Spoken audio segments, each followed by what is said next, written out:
আসসালামু আলাইকুম দর্শক। দেখেন ঘটনা কোথায় যে গড়াচ্ছে।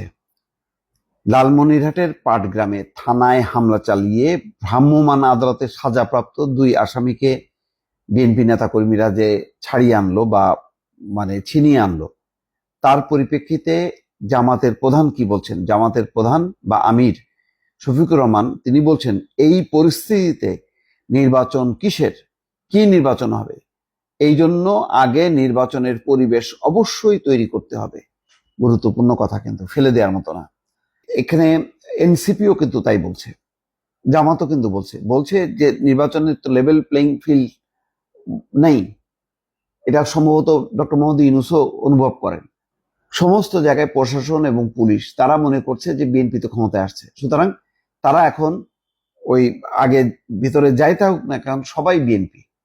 এই যে বিএনপি হয়ে গেল, তাহলে নির্বাচনের যখন নাকি শিডিউল ঘোষণা করা হবে, এই পুলিশ প্রশাসন তার উপরে যেভাবে বিএনপি নেতা কর্মীরা চড়াও হচ্ছে বা তারা যে নিয়ন্ত্রণ আরোপ করছে, এতে তো অন্য দলের প্রার্থীরা তারা তো মাঠেই দাঁড়াইতে পারবে না।